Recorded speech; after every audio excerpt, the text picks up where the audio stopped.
Na hora que você fizer assim, começa. Tá no ao vivo já.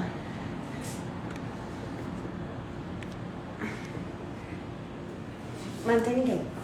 Tá, na hora que você vai me dar o start aí pra iniciar, Tá bom. tá? Só Senão vou pegar vai, aqui tá? pra anotar as perguntas.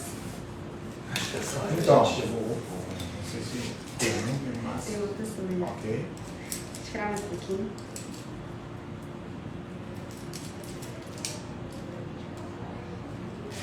Boa noite, pessoal. A gente está aguardando aqui um pouquinho do pessoal que está entrando para começar a live. Obrigado aí pelos presentes.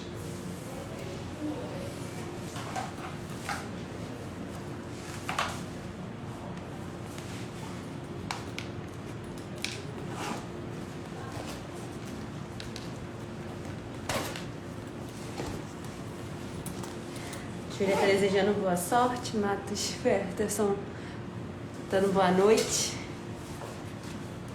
Boa noite, pessoal. Já vamos iniciar em 1 minuto. Estamos aguardando o pessoal que está subindo e entrando aqui.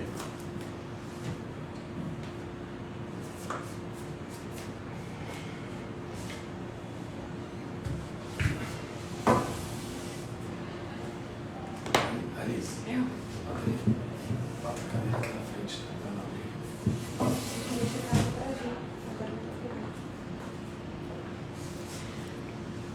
Fixa o teu.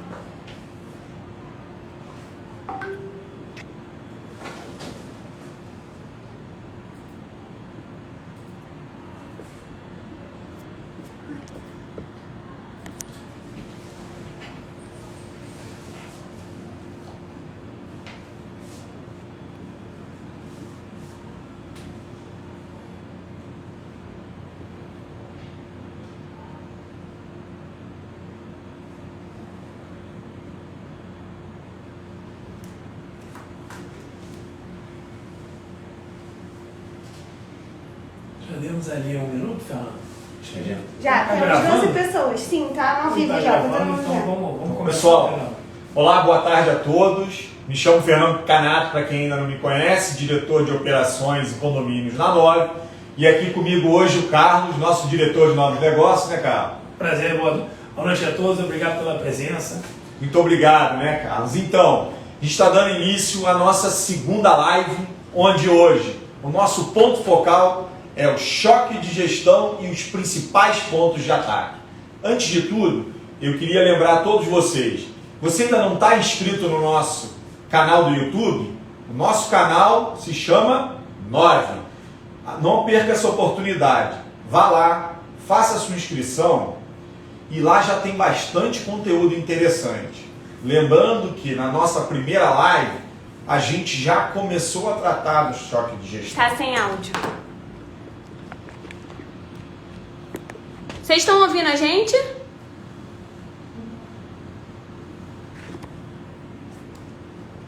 Tá dizendo que tá sem áudio. Isso.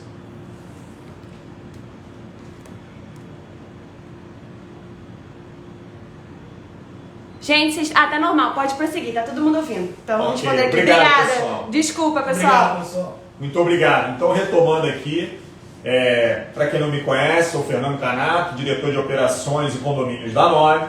E aqui comigo o Carlos, nosso diretor de novos negócios, né, Carlos? Ele já tá com medo, Fernando. Vamos de frente, cara.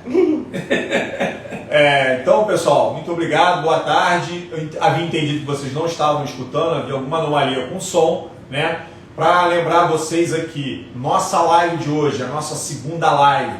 Nessa live a gente vai estar falando sobre o choque de gestão e os seus principais pontos de ataque. Lembrando a todos, volto a dizer, para quem ainda não se inscreveu no nosso canal do YouTube, nosso canal do YouTube se chama Nove. Não perca tempo, faça a sua inscrição. Já tem material lá muito interessante para vocês. Inclusive a nossa primeira live, onde a gente tratou do choque de gestão, né? Mas principalmente com o seguinte foco: o que o síndico, o que a administração precisa dominar, precisa conhecer, quais são esses pilares estratégicos para ter uma gestão de sucesso, né? E lá a gente falou, só para lembrar vocês, de 5 pilares, né? Os 5 pilares que nós falamos essenciais foi sobre a convenção e o regulamento interno, sobre as finanças, sobre pessoas, sejam os colaboradores, parceiros, conselho, administração. Falamos sobre, de fato, parcerias com prestadores de serviços, fornecedores. Também falamos sobre o dia a dia, como isso tudo se conecta e funciona. Então, é uma live muito rica de grandes informações para que você possa ter domínio dos principais pilares estratégicos de uma gestão de sucesso. Ela vai contribuir muito, porque hoje o nosso foco é falar dos pontos de ataque desse choque de gestão. Então, com isso, vocês vão com certeza enriquecer muito o conhecimento.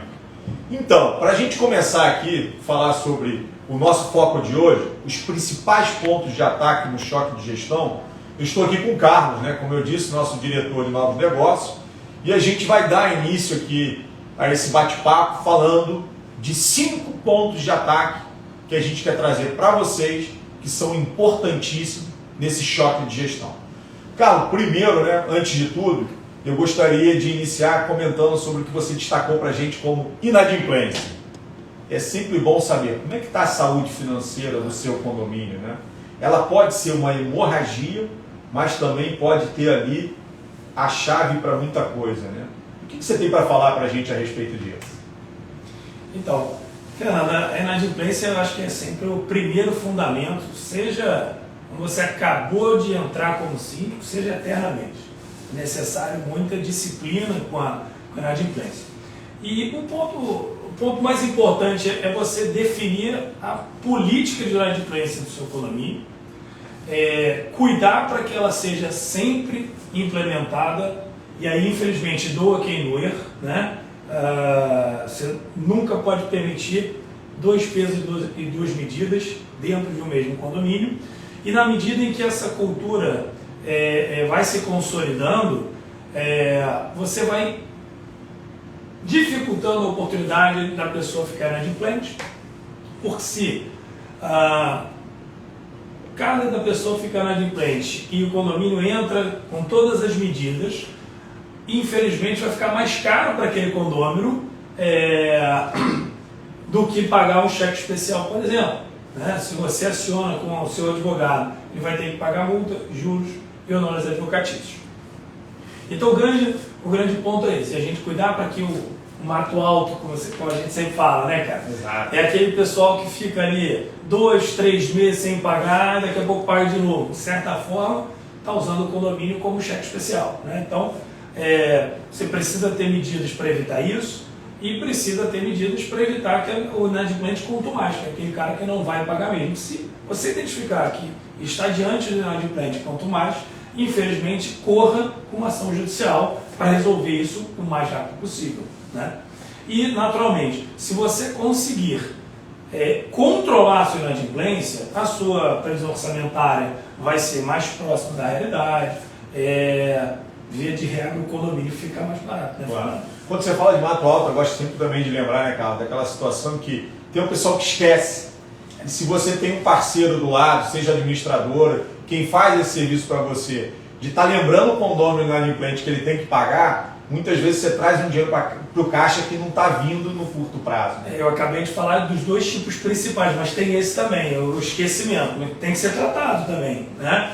Então hoje você tem, dentro desta política de cobrança, que precisa ser combinada, seja com a sua administração interna, seja com a sua administradora, tem que definir esse parâmetro. Então, exemplo, hoje você tem serviços que o condomínio pode receber um SMS 3 dias antes, avisando, vai vencer seu condomínio, checa, confirme se o senhor recebeu o boleto, manda um SMS 3 dias depois, informando, se o senhor recebeu o seu boleto, não consta o pagamento. Isso é um exemplo muito pífio que a tecnologia acaba nos dando, mas, por exemplo, ter ali uma política de uma ligação mais tranquila, uma carta de cobrança mais tranquila, para essa turma que eventualmente pode esquecer.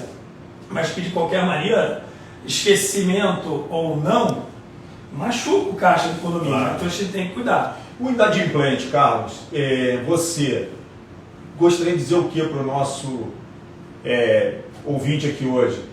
Você acha que vai direto para uma ação judicial, melhor um bom acordo? O que você quer dizer sobre isso? Eu acho que não é recomendável você imediatamente iniciar uma ação judicial. Por isso que eu falei que você precisa montar a sua política de inadimplência, né? É claro que você vai verificar esses 3 casos aqui, ou outros, claro, ao longo da sua régua de cobrança. Então, sim, é importante se ter uma forma de tratar a pessoa que está devendo apenas 30 dias, a pessoa, ou a unidade, claro, que deve apenas 60 dias. E eu entendo que a partir dos 90 dias de débito, Fernando, eu acho que assim, se você tomou todas as providências até os 90 dias de débito e você não teve o êxito no recebimento, eu acho que sim, então, claro, cada condomínio vai definir a sua forma de proceder, mas aí já é meu entendimento como profissional, eu entendo sim, que neste momento chegou a hora de você acionar o advogado. E mesmo assim, o próprio advogado deve ser instruído a uma última tentativa antes da promoção da ação judicial. A gente sabe que as ações judiciais, de um modo geral, têm um trâmite mais lento, e claro, se você puder resolver fora dos tribunais, via de regra, você vai ter mais êxito, né? Eu acho que isso é uma grande dica. Outra coisa que eu vou te provocar aqui, sabe que o condomínio sempre tem, infelizmente, aqueles que querem tirar a oportunidade do fluxo de caixa do condomínio, né? Isso é uma preocupação. E às vezes não é aquele que deixa em atraso, pensando que vai pagar menos, né? E aí que não vai ser lembrado a coisa. Está usando o condomínio como cheque especial. Mas então, também tem aquele que chega e fala assim, pô, quebra o meu galho aí, me dá um desconto. E aí, o que você tem a dizer? Tudo isso está vinculado à política de inadimplência e é você não ter 2 pesos e 2 medidas. Então, assim, se for para que eu dê a orientação, sempre será a mesma. Nunca, em hipótese alguma, você deve dar algum tipo de desconto, isenção de multa, isenção de juros. A exceção para isso, claro, a gente está vivendo uma pandemia. Em vários casos aqui, abriu-se uma exceção, mas é pontual. Via de regra, não se deve fazer isso para não se estimular, de um lado, as pessoas a ficarem inadimplentes, ficou fácil. Opa, está aqui para quem apertou as suas finanças, achou aqui rapidamente um caminho para economizar, enfim, para postergar pagamentos. E por outro lado, você não desestimular aqueles que pagam em dia. Os que pagam em dia, é que devem ser os privilegiados, e não o oposto. Exato. E nunca esquecendo que tem ali uma cartilha para seguir, que é a convenção, né, Carlos? É fundamental para essa regra. Uma convenção, né? Exato. Bom, acho que a gente falou bastante desse primeiro ponto. Inclusive, você tem muito para quem quiser. Eu vou lembrar aqui, a gente está com uma agenda disponível para todos vocês. Toda sexta-feira a gente está com uma agenda na parte da tarde. Procure a gente para conseguir bater um papo de 30 minutos com quem quiser, uma mentoria gratuita sobre esses assuntos. E a gente pode aprofundar em detalhes com vocês. Não perca essa oportunidade, hein? Bom, vamos avançar para o segundo ponto, Carlos, que você elencou. Posso dar spoiler? Pode dar spoiler. Pode. A gente vai voltar rapidinho, nesse caso e em outros, quando terminar aqui esse bate-papo, quando eu for contar finalmente o caso de sucesso que a gente veio trazer hoje. Bacana, legal. Carlos, o segundo ponto que você elencou para mim foi a parte de fornecedores, né? A gente sabe que ele pode ter uma relevância muito importante, um volume de gasto, o percentual das tuas despesas em relação aos fornecedores pode ser muito alto. E também tem um caso aqui, né? Que eu sempre costumo dizer, não pode ficar no piloto automático, nunca, jamais, um fornecedor do condomínio. E aí, o que você quer contar para a gente sobre esse assunto? Bom, Fernando, nós aqui temos um conceito muito claro de que o condomínio precisa ser gerido como se fosse uma empresa, né?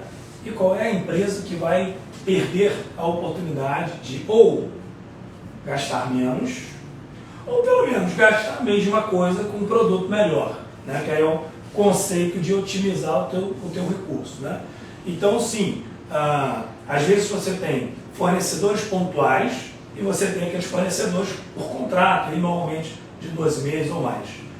Qual é a recomendação? Claro, uma disciplina grande de controlar tudo isso, por um lado, né? O que eu entendo? Se você fechou um contrato de 12 meses, a sua relação ali é para ser de 12 meses. Não quer dizer que você não vai ficar com esse fornecedor. Só que daqui a 12 meses, o mundo é outro, né? Você vai ver as condições de mercado, vai verificar se o escopo daquele serviço ainda é o mais adequado ou se não há no mercado soluções melhores. Você vai verificar se tem outros fornecedores novos que eventualmente possam te prestar um bom ou melhor serviço pelo mesmo preço, ou às vezes até um pouquinho mais caro, mas entregando melhor resultado. Em resumo, da nossa parte, eu entendo que a premissa é: acabei um contrato, a minha atitude tem que ser a mesma de quando eu contratei pela primeira vez. Dessa forma, a gente vai estar sempre contratando o melhor que a gente puder. Em relação aos produtos ou os serviços pontuais, a mesma coisa. É claro que eventualmente você pode ter uma emergência, que a gente sempre bate aqui. Quanto mais planejado o condomínio tiver, menos emergências vão acontecer. Mas, se acontecer, é possível que você não tenha todo o tempo do mundo para fazer uma busca mais ampla. Que pena, mas, enfim, sempre que a gente for gastar o dinheiro do condomínio, tem que se pensar: é o dinheiro de toda aquela comunidade, tem que ter muita responsabilidade, né, Fernando? Exemplo que você costuma sempre bater com a gente, né, Carlos? Um comparativo de preços, né, e de fornecedores é essencial, né? Ter aí um mapa de cotação a respeito disso. Quais são os serviços, quais são os preços. Sempre, mas sempre que possível também, né, Fernando? A gente sabe que às vezes existem serviços ou modalidades de serviços que você não consegue 2 ou 3 orçamentos. Bom senso, gente, tem que sempre existir o bom senso. Mas, via de regra, 3, 4, 5 fornecedores é o mundo ideal, né? E aquele gatilho de preocupação que você sempre fala quanto aos índices de reajuste e outras coisas existentes no contrato, vigência, renovação automática. Claro, iria dentro do revisar todos os pontos do contrato, inclusive, óbvio, preço de mercado, né? Pode ser que o preço de mercado hoje seja mais barato do que 2 meses atrás.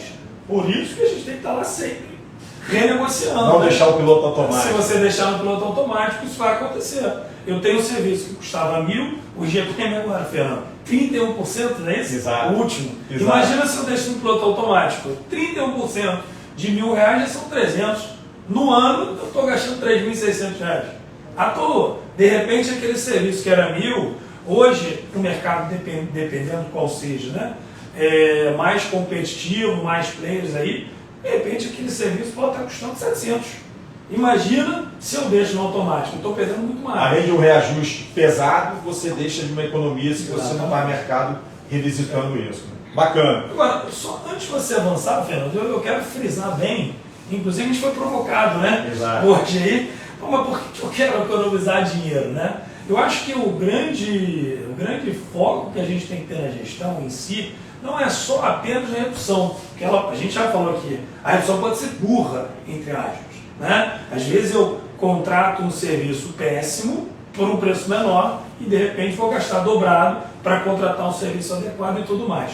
O foco, portanto, tem que ser na otimização do recurso, nem tanto lá, nem tanto acolá. Se o preço de um determinado serviço de mercado é R$1.000 ou se ele é R$2.000, né? Que seja o preço justo, o preço correto. Tá? Ou seja, neste exemplo que nós falamos aqui, digamos que o meu contrato é de R$1.000 e o mercado já está pagando R$800. Por que pagar 1.000 se eu posso pagar 800? Esse é o ponto. Mas sempre tendo uma premissa, a responsabilidade de contratar a coisa certa para as soluções certas, né? Perfeito.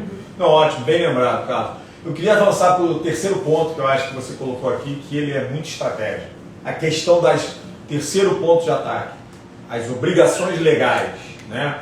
As obrigações legais.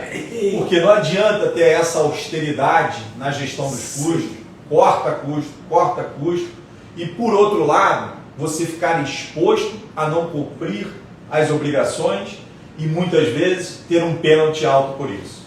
Fernando, a maioria dos síndicos talvez não tenha ciência do tamanho das responsabilidades que eles têm que cumprir, né? E por mais que, talvez do ponto jurídico, a definição de um condomínio não seja de empresa, para o fisco, para o governo, condomínio é uma empresa. E então você tem inúmeras obrigações. E muitas vezes, pegando o gancho que você falou, eu economizei 10 de um lado e posso tomar uma multa de 20. Então, é importantíssimo. E para isso, Fernando, ou o condomínio tem um corpo de pessoas super habilitadas para isso, que tem um conhecimento vasto dentro do mundo jurídico, trabalhista, fiscal, previdenciário, civil, tributário, enfim. Porque em todas as soluções jurídicas o condomínio está envolvido e pode ser penalizado. Aí às vezes a gente pode até ignorar, mas nós temos aqui na nossa carteira condomínios que foram processados por condôminos e perderam, né? Perderam a indenizações. Então o condomínio precisa ter todo um cuidado para não estar incorrendo nesse passivo jurídico, vamos dizer assim, né? Agora, se a gente entra num mergulho mais amplo, ainda existem todas aquelas obrigações físicas, né? A gente está falando de manutenção predial, que é o foco principal de um condomínio, né? Principalmente se a gente está falando de um edifício, né? Então, se o teu condomínio tem, por exemplo, um elevador, aquilo tem que estar em dia, e aí você tem o RIA, que tem que ser entregue anualmente, a tua fachada tem que estar em dia, ela não pode ter o risco de um reboco cair, danificar algum carro ou até um ser humano, né? Ou mesmo matar um ser humano. Infelizmente a gente já viu casos de óbito. Enfim, temos muitas obrigações legais que ajudam o condomínio a evitar esse tipo de problema. Eu cito aqui o laudo de autovistoria, por exemplo, né? Ou mesmo a necessidade do teste de percussão na fachada, que tem que ser feito a cada 5 anos. Enfim, quando a gente fala de obrigações legais, estamos aqui falando do ponto de vista mais amplo, né? Ou seja, eu acho que é muito importante. É muito complicado o condomínio por si só conseguir estar atualizado. Nossa, esse é o ponto. Quanto às mudanças da legislação, das obrigações que ele tem que cumprir, assim como ter um corpo capaz de entregar isso para ele ali. Por isso, às vezes, é fundamental ter um bom parceiro para que possa orientá-lo, para que possa ajudá-lo e fazer cumprir de fato essas obrigações, né, cara? Fernando, o mundo é de especialistas, né? Então, quanto menos especialistas você tem na sua gestão, mais exposto a esses riscos e, entre outros problemas, você vai estar. A gente bate muito aqui, inclusive na BAD, a gente, pelo menos no nosso mundo aqui, né, de administradores de condomínio, da importância de você ter uma empresa robusta, realmente capacitada para dar suporte para o síndico, né? Que via de regra não é um síndico profissional, né, Fernando? Ainda temos isso, né? Perfeito. Então, eu acho é muito importante. Você me fez chamar a atenção para o seguinte: atualmente nós tivemos 2 mudanças relevantes no mercado. A questão no âmbito trabalhista ligado ao e-social. Na questão fiscal tributária, o EFD-REINF. Então, se você hoje tem um parceiro, uma administradora, por exemplo, que não está muito bem qualificada sistematicamente para falar com o governo, em transmitir essas obrigações, em declarar essas obrigações, à vista que você a contratou para cuidar disso, muito cuidado, porque a penalidade pode jogar toda aquela austeridade nos custos pelo ralo. Isso é um ponto de atenção, muito bem lembrado. E só complementando, você mencionou do e-social, ele vai muito além do âmbito trabalhista, porque ele pega o previdenciário, ele pega o fiscal, não se esqueçam, a Receita Federal, hoje, ela cuida de tudo, FGTS, INSS, todos os encargos trabalhistas, e eles têm um sistema muito, muito bom, vamos dizer assim, né, para cobrar todas essas obrigações, e quando eventualmente você pego numa dessas fiscalizações, as penalidades são altíssimas, né? Claro. De novo, o mundo é cada vez mais especialista. Perfeito.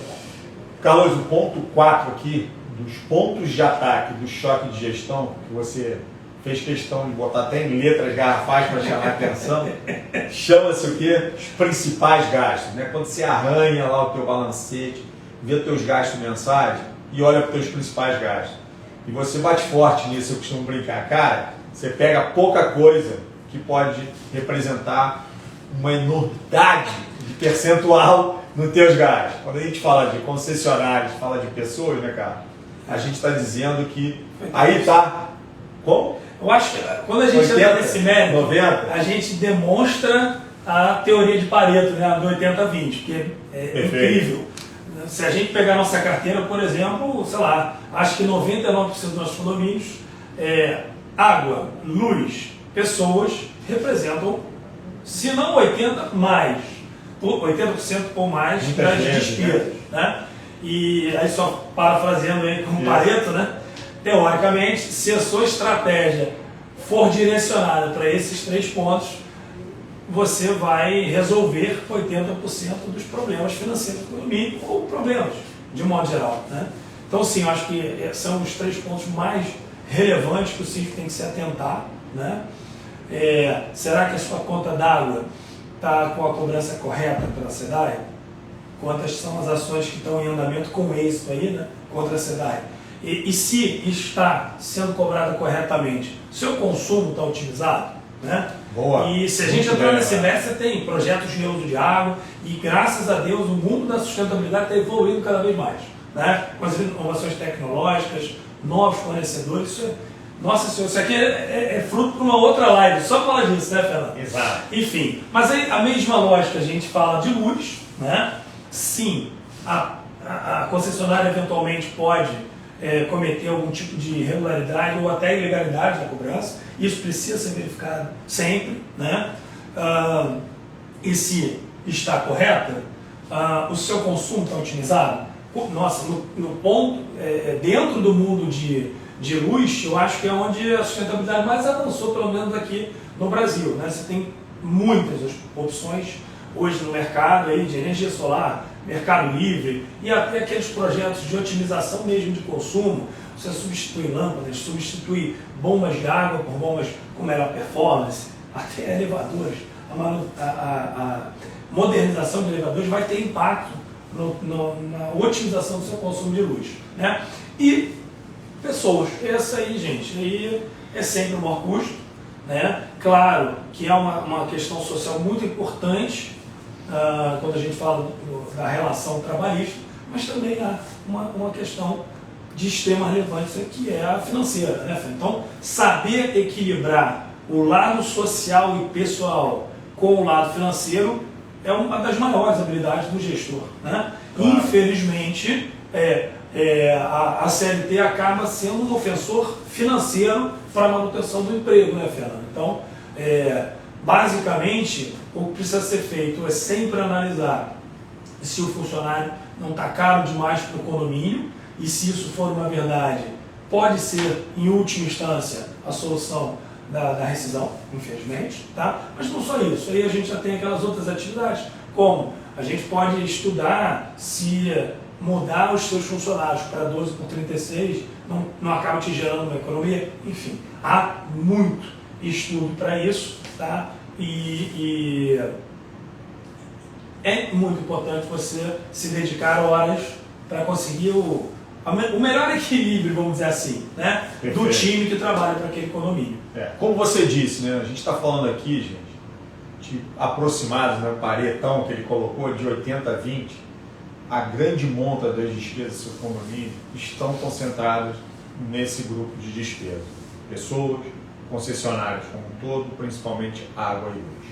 Atenção aqui, a gente faz questão de falar com vocês aí. Vem aí a terceira live da Nora. Spoiler de novo? Exato, todo momento. Nessa terceira live a gente vai começar a trazer para vocês parceiros e empresas que já são conhecidas no mercado, através de um bate-papo e entrevista, com soluções diferenciadas para ajudar na prática, quais são as boas práticas, quais são as ações, o que pode ser feito, o que tem de novidade aí no mercado, para que seu condomínio possa implantar e buscar essas economias de fato. Então a gente otimizações, Fernando. Inclusive, né? Hoje eu estou afiado com a otimização. Tá certo. Então, eu estou querendo dizer que a gente vai chamar lives aqui a respeito disso, com especialistas, para que vocês possam sim mergulhar e degustar de oportunidades que tem hoje no mercado. Não percam, vem a terceira live aí. Outra coisa que o Carlos também quer trazer aqui para a gente hoje, como quinto ponto de ataque nesse choque de gestão, ele chama, né, de forma genérica, de outras oportunidades. Tem muitas coisas que podem agregar valor ao teu patrimônio e colaborar com o meio ambiente, né, cara? Nossa Senhora. Então, mas, Fernando, na verdade, essas outras oportunidades podem ser um mix de negócios ou projetos de sustentabilidade. E o que a gente começa a observar o tempo todo é que esses projetos sustentáveis, via de regra, são excelentes investimentos. Então, alguns exemplos. Projetos de reuso de água. Quantos são os condomínios da nossa carteira que utilizam a água das chuvas para rega de plantas, para lavagem de garagens e áreas comuns de modo geral, e dependendo do caso, economizam 10, 15, 20% do consumo. Interessantíssimo. Se mergulhar no mundo de reuso de água, então, Fernando, nossa, a gente vai falar de tratamento de esgoto e tal. Enfim, o nosso país está dando uma guinada para o mundo da sustentabilidade, outros países estão mais à frente do que a gente, mas nós vivemos no mundo da comunicação imediata. Então, isso, eu entendo que a tendência é que cresça cada vez mais, se Deus quiser, né? Porque a gente pode trazer economia financeira, qualidade de vida e ainda ajuda o meio ambiente. É o melhor dos mundos. Mas falei aqui de reuso de água, que acho que é um capítulo fantástico, que inclusive acho que a gente pode e deve trazer especialistas para mergulhar nesse mundo aqui nas nossas lives. Nós estamos sempre antenados, sempre buscando soluções, mas, de novo, o mundo dos especialistas, né? Exato. Enfim, mas, por exemplo, existem outras oportunidades, como no mundo o telhado vivo, que é até a evolução do telhado verde, que talvez a maioria das pessoas conheça, né? Qual é o conceito do telhado verde primeiro? Poxa, você, no terraço do seu prédio, se você faz um projeto bem feito, com a impermeabilização, os sistemas de drenagem adequados, você amplia absurdamente, primeiro, né? O primeiro ganho, o que eu acho que pode ser convertido em financeiro. O tempo que você tem para revisitar a obra de impermeabilização da sua laje, quando o seu telhado é verde, ele pode aumentar em 5, 6 vezes mais. Então, eu já tive com vários especialistas e grandes centros urbanos como Nova York, cidades da Itália estão muito evoluídas nisso. A grande maioria dos seus telhados já são todos verdes. Mas aqui em São Paulo a coisa está avançando bastante e no Rio já começou bem. É um ganho fantástico porque com o telhado vivo você vai ficar ali, de repente você vai levar 30 anos para refazer aquela obra, então você economizou quantas obras, né, de impermeabilização. Você tem o ganho do verde, pode ser utilizado como parque. Olha, meu terraço aqui tinha 300 metros quadrados, no meio às vezes uma área super nobre, que o metro quadrado é vendido a 30 mil reais, né, e estava lá parado. Você utilizou ali, nem que seja para a qualidade de vida do condomínio. Quem estiver embaixo, aí pode ser a sua sala de operações do prédio, casa de máquinas de elevador. Aquele cômodo que está embaixo vai ter muito menos impacto do calor ou do frio, né? Porque o telhado verde ele atua como um impermeabilizante, né? Impermeabilizante não, usei a palavra errada. ele tem um fator térmico aí importante, tá? Mas aí a evolução disso é o que eu já até falei um pouco. Você pode usar aquele telhado verde, transformando aquilo num parque, num jardim, uma coisa bonita, que agrega valor e ainda te traga economia. Isso é um ponto. Você já tem hoje, até convido a todos para conhecerem o projeto ali no Via Parque, de Urban Farm, literalmente fazendas urbanas. É fantástico. Os caras plantam alface, frutas de um modo geral, e revendem no entorno ali. Então ele traz a fazenda para a cidade. Há um ganho grande aí. Em outras cidades, São Paulo já está mais avançado. Existem já parcerias fechadas, o condomínio prepara, ele entra no projeto como investidor, aquela produção é dividida, ou eventualmente a empresa que explora o espaço paga o aluguel. Enfim, esses são projetos interessantíssimos. E tem aquelas outras questões mais básicas. Por exemplo, o aluguel do teu terraço para antenas. O espaço para... Agora os LEDs estão começando a tomar a cidade, então você aluga aquele teu espaço para publicidade.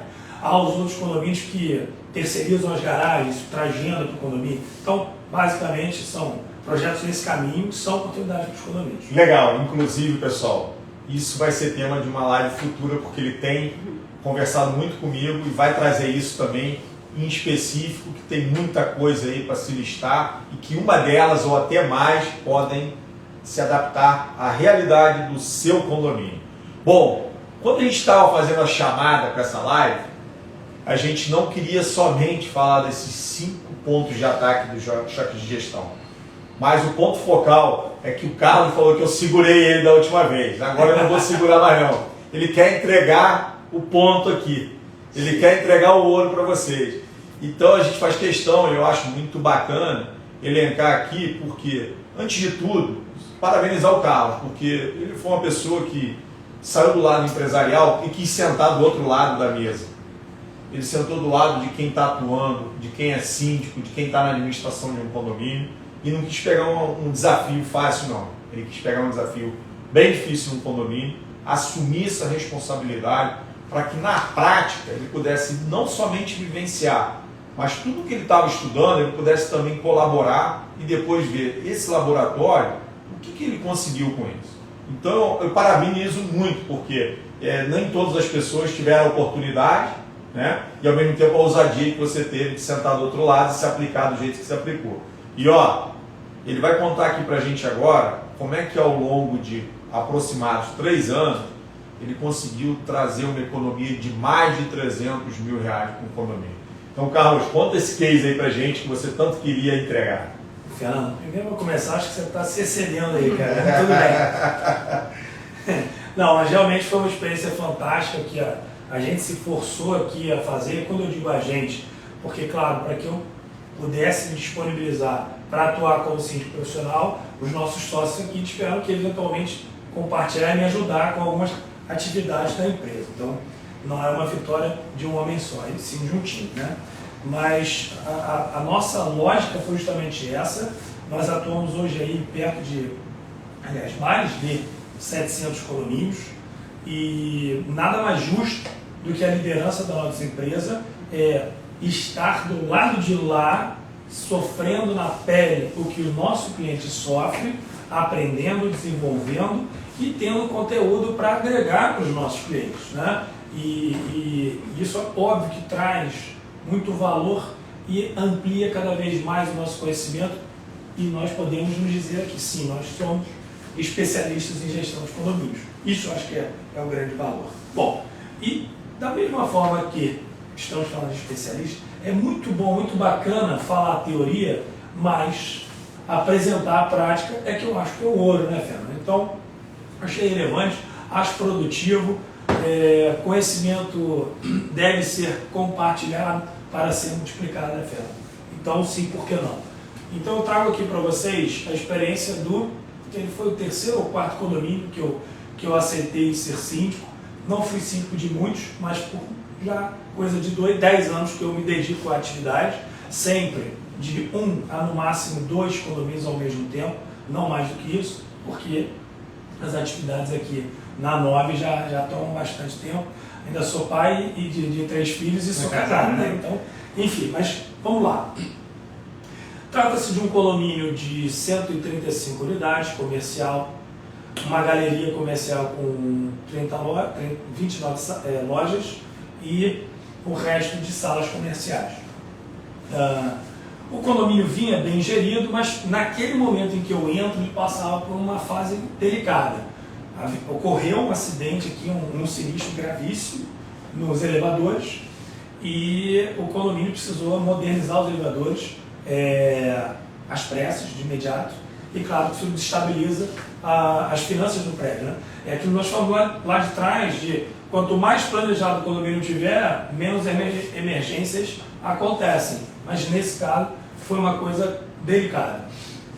A sorte do condomínio é que as outras gestões, pelo menos, sempre tiveram a empresa, que é uma grande empresa, né, que é a fabricante dos elevadores, ela sempre foi a empresa que cuidava da manutenção. E todos os custos desse acidente, que não teve uma vítima, não teve óbito, graças a Deus, foram cobertos por essa empresa, né? Daí já fica a primeira dica. Mais uma vez, cuidado com os seus fornecedores. Não adianta só saber se o preço é bom e se ele pode entregar. Você precisa saber se ele é sólido o suficiente para assumir aquela responsabilidade. Eu acho que é importante colocar isso aqui, Fernando. Acho que isso é um serviço de utilidade pública. 2 milhões de reais. Foi o custo dessa brincadeira e a empresa foi lá assinar um cheque que pagou à vista. Então, assim, será que o teu condomínio está com uma empresa com esta condição, com essa envergadura? Muito, cara, pelo amor de Deus, gente, sabe? Não morreu alguém, mas alguém se machucou e se machucou muito grave, tá? Enfim, vamos evoluir. Então, naquele momento, o condomínio tinha uma inadimplência muito grande, tá, Fernando? O projeto de modernização dos elevadores estava aprovado, estava sendo rateado e parou no meio. Eles ainda precisavam modernizar o PC de luz. Então, aquele negócio, um prédio que na época já tinha seus 50 anos, o planejamento de longo prazo não foi adequado, não foi correto e, naturalmente, as emergências começaram a acontecer, só que no nível hard, não é? Elevador modernizado, se não me engano, foram uns 500 mil reais de projeto. Porque modernizar, se fosse comprar, era na ordem de grandeza de 500 mil cada máquina, né, de 3. Enfim, aí o PC de luz foi um empecilho, precisava ser modernizado também. Olha quantas coisas ao mesmo tempo pesadas para o condomínio. Bom, naquele momento, o que para uns é dificuldade, para outros é oportunidade. E eu confesso que eu vibrei com esse desafio, porque eu falei, olha, tudo que eu estudei, me preparei, me colocou apto para estar nessa função. E eu apliquei exatamente os conceitos de gestão inteligente, que a gente tanto fala aqui, naquele condomínio. E isso eu entendo que a gente teve um êxito fantástico. Bom, enfim, batemos nos pontos que a gente já falou da primeira live e falamos aqui, segui exatamente aquele cronograma, fiz um mapeamento 360 graus do condomínio, identifiquei o que estava pendente, graças a Deus, pelo menos as obrigações jurídicas, fiscais e tributárias estavam todas em dia, né? E o que a gente tinha de desafio eram coisas de curto, de médio e longo prazo. Com esse planejamento a gente montou um plano de ação pesado, muito pesado. Tive a grande sorte de contar com um conselho que atuou junto comigo, chegou junto, pensou, trocamos ideias, isso é muito importante. Acho que o time do gestor faz total diferença para o bom resultado, né? Enfim, e na lógica do Pareto, o que a gente tinha para aquele momento era muitas despesas para serem pagas e uma inadimplência muito grande. Claro que esse foi o primeiro ponto que a gente atacou e tivemos um êxito muito bacana. A gente reduziu de uma média de 28% mais ou menos, sei lá, 27%, 30% de um mês para o outro, e a gente conseguiu cair para 11%, 12% em menos de 6 meses. Então o índice de inadimplência caiu. O índice de inadimplência caiu mais da metade, né? E claro que aí, nesse momento o condomínio começou a ter caixa. E aí a gente já conseguiu avançar com o PC de luz. A gente precisou de cota extra, mas ela foi muito menor. Era uma ordem de grandeza, sei lá, de 30 mil reais mais ou menos, a obra de modernização do PC de luz, e a gente acabou rateando a metade, porque o resto a gente conseguiu fazer de fundos internos, ou algo do gênero. Bom, enfim. Em paralelo a isso, eu comecei a atacar todos os outros pontos, né? Então, fornecedores, levantamos todos eles, tá? Pessoas, levantamos todos eles. Na época a gente acabou tendo que cortar uma pessoa que tinha 13 funcionários, ficamos para 11, né? Estava gente demais, a conta não fechava. Olhamos água, olhamos luz. E já tinham ali deixado programado uma série de outros projetos. Você sabe disso. Ainda não, alguns deles ainda não foram para frente, mas o telhado verde, aliás, o telhado vivo, está aqui na esteira do nosso plano de ação. A terceirização da garagem, está aqui na esteira da terceirização. Já até tivemos uma prévia de assembleia que a gente acabou ainda não avançando, mas eu acredito que nós vamos chegar lá. Mas enfim, foram coisas que foram colocadas na esteira do nosso planejamento para médio e longo prazo.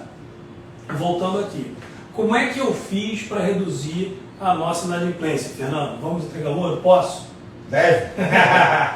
Enfim, sentamos aqui eu e os conselheiros e definimos a nossa régua de cobrança. E eu abro aqui para vocês. Foi o seguinte: primeiro, a gente não vai abrir mão de multas e juros.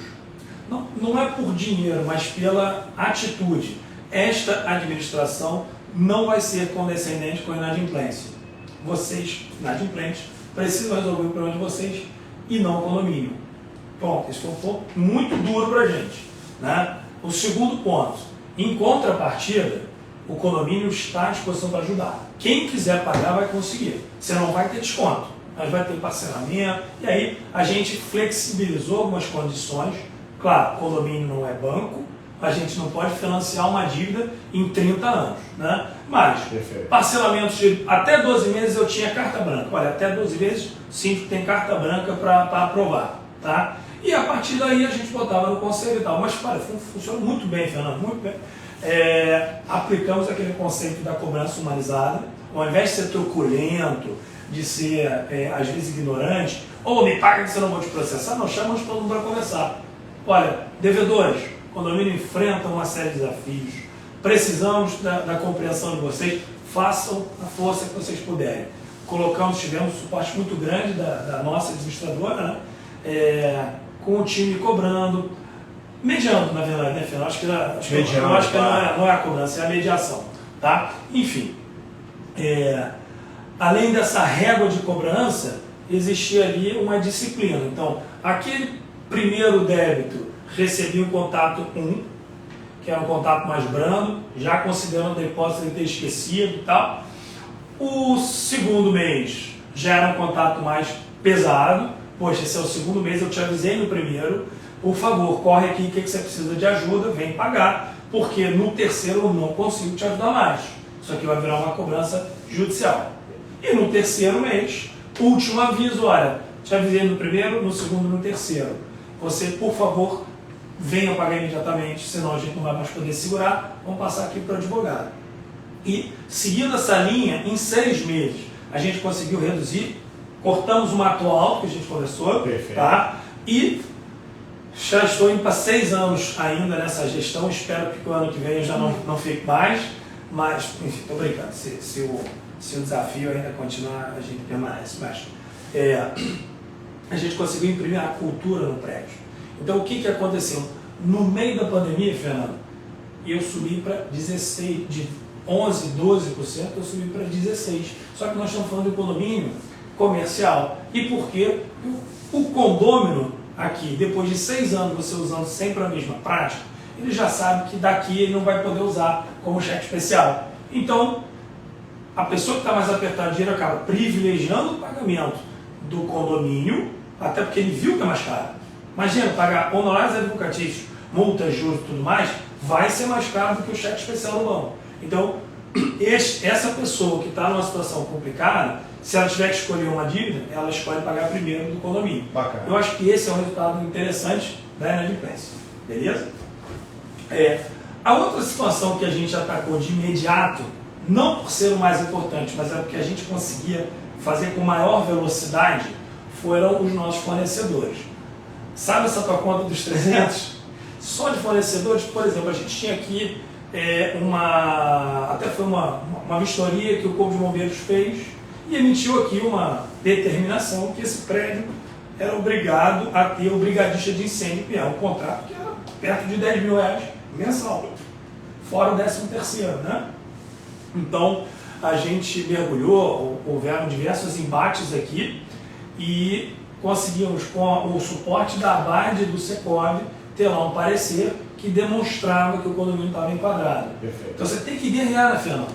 Resumo da ópera, 10 mil de economia por mês. Então só de cara, com essa ação, foram mais de 120 mil no ano. E ainda tinha o 13º, aliás, 130 mil reais de economia. E uma economia que permanece, porque no outro ano, a mesma coisa. E nesse caso, Fernando, olha que interessante, que é o bacana.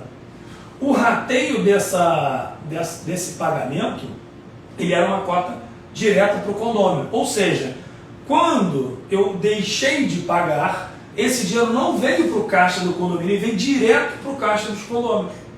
Porque era uma cota ali de R$50, mais ou menos. Mas R$50 todo mês para os condôminos, que eles pararam de pagar. Então, não necessariamente veio para o caixa do condomínio, mas veio para o caixa do condomínio. Aliás, desses mais de 300 mil, mais da metade foi direto para o bolso do condomínio. A gente tinha um condomínio da ordem de R$1.200, que hoje está em torno de R$700, R$800. Né? Porque, eu vou falar agora da água. A gente conseguiu, com uma ação judicial, reduzir a cobrança da água de R$33 mil para R$27 mil.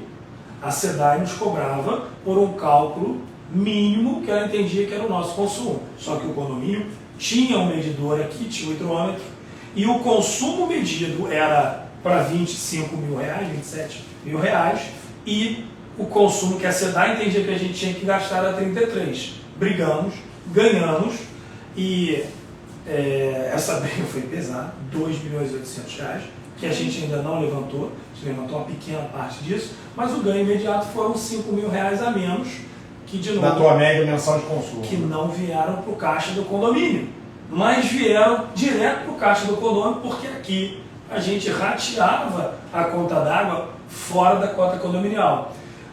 E o próprio condomínio teve um ganho direto, porque eu consegui manter a minha inadimplência controlada. O condomínio baixou. Estava doendo menos no bolso de quem pagava. Não satisfeito, e isso já estava no meu plano de ação, no momento em que a SEDAI passa a cobrar pelo que eu realmente consumo, aí nós entramos com os especialistas que otimizam a água. E aí essa minha conta caiu de 27 para 20. Uau. Só que o condomínio fica com a metade disso, porque é um contrato de êxito. Então, vamos dizer assim, o efetivo, a conta caiu para em torno de uma média de 23 mil. Olha a escalada enorme no bolso do condomínio. Isso é muito importante, né? Beleza. E aí, outros dois projetos que a gente realizou foi com a conta de luz. Primeiro, logo que a gente entrou naquela primeira anamnese, palavra que você gosta de usar, a gente já trouxe um time de energia solar, isso lá nos primórdios. Só que o custo do projeto era mais de 1 milhão e era inviável financeiramente para a energia solar. Mas eu fiquei com aquilo guardadinho ali. Só que o próprio parceiro que veio olhar a energia solar falou, olha, mas eu posso otimizar o seu consumo. Como excelente, né? Excelente. Como é que você faz isso? Então, por exemplo, um condomínio comercial, uma grande fonte de consumo é luz, né? Então eles vieram aqui com um projeto, mas não é só trocar a lâmpada por uma lâmpada de LED. Qual é o LED adequado para a sua portaria? Qual é o para a sua garagem? Qual para a galeria comercial? Né? E eles demonstraram aqui todo o ganho do LED, porque ele não é só na potência, tem uma razão de luminosidade por metro quadrado de LED, enfim. Fizeram todo o cálculo e acharam 55% de economia de luz. 55%. Então, a conta, eu não me lembro agora de valores exatos, mas era uma conta média de 13, 14 mil, que caiu para entre 5,5 e 6. Tá? É óbvio que houve investimento para isso, tá? Mas a gente já tinha redução de água, a gente já tinha redução do... Então, quando a gente levou isso para a Assembleia, o condomínio já estava satisfeito e já estava acreditando no projeto de serviço. Os conselheiros estavam embutidos. Então, você trouxe de verdade um engajamento, primeiro para a administração interna e depois para os próprios condôminos.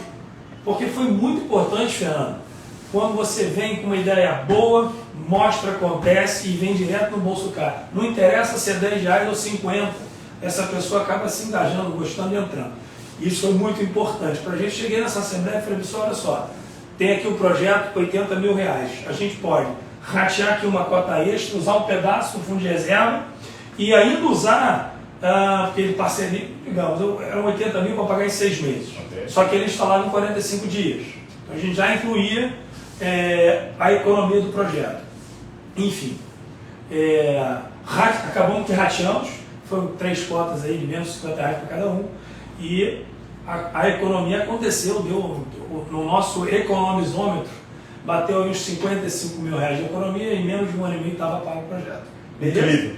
Só um ponto muito rápido, eu achei que você colocou aí. Trazer para mão de especialistas que são competentes essas ações é fundamental. Você, eu sei trocar a lâmpada de LED. Só que essa relação desse cálculo, às vezes, está o grande gatilho da economia. Porque senão, às vezes, você acha que está economizando simplesmente de trocar e não está, às vezes, tirando toda a eficiência que pode ser, de fato. Mas o profissional pode fazer toda a diferença num projeto de otimização de custos, como você se O que a gente trouxe aqui não foi um vendedor de LED, foi um engenheiro elétrico que se especializou. Então, por exemplo, eu não consegui economia só com LED. Claro que o LED foi muito importante, mas... E as cenas? esse condomínio tem 3 cenas para horários distintos. Na cena com menos luz tem 20% só das luzes acesas, né? E não foi o caso aqui, mas e se você implantar ali os detectores de presença? Gera melhor. Então, o sujeito veio aqui, analisou as minhas fontes de consumo e me apresentou uma série de ações para eu conseguir esse êxito. 55%. Eu acho que você contou aqui pra gente, né, Carlos? Muita coisa. Ainda falta. Ainda fala. Eu acho que, cara, a gente tem uma grande oportunidade de que na próxima live a gente aplique mais informações sobre outras fontes que você tem para nos contar, para colaborar e até mesmo dar de dica para que o nosso público, quem nos segue, nossos clientes, nossos parceiros possam utilizar, né, isso aí, como oportunidade de otimização de custo. Então, pessoal, a gente está aqui chegando ao final dessa live. Mais perguntinhas. E a gente quer aproveitar, por isso a gente está correndo um pouquinho esse final e sempre poder estar batendo um papo através das perguntas que surgiram. Então a gente está deixando um espaço curto aqui e deixando o restinho do ouro para a próxima live, né, cara? É isso aí, Fernando. Então, que pergunta a gente pode estar respondendo aqui? Vamos então, selecionar umas 2, 3 perguntas, né? Tá. Mas só um segundo. Nós vamos responder aqui 2 ou 3 perguntas. A Alice, nossa, ela deve ter, mas nós vamos fazer questão de responder todas. Então, quem não tiver a sua pergunta respondida, por favor, coloque o seu endereço de e-mail, seu endereço de contato, que a gente faz questão de responder. Vamos lá, Alice, por favor. O Valdinei falou sobre a questão do inadimplente. Ele perguntou, como você falou, se não seria melhor conversar antes de tentar um acordo, antes de colocar na justiça. E você acabou simplificando aí nos seus exemplos. O Eduardo falou sobre os pagamentos de funcionário extra. Ele falou 12 por 36, evita o pagamento de feriado do trabalho. Horas de funcionários. Como é que é o nome dele? Eduardo Prado. Eduardo Prado tá bem por dentro da legislação.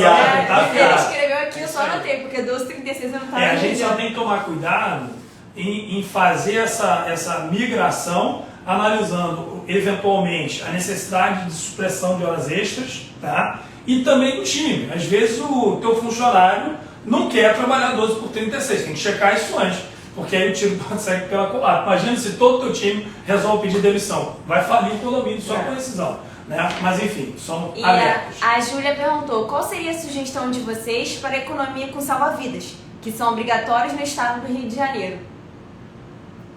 Alice, só trazendo o máximo de fornecedores e chorando o preço.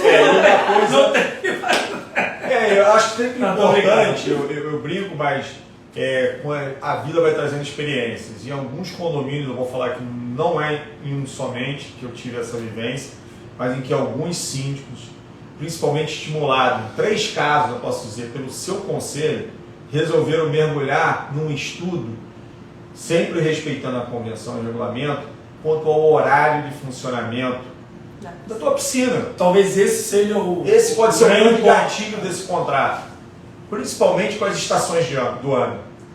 Estação do ano mais fria, será que a quantidade de horas de funcionamento da piscina tem a mesma necessidade?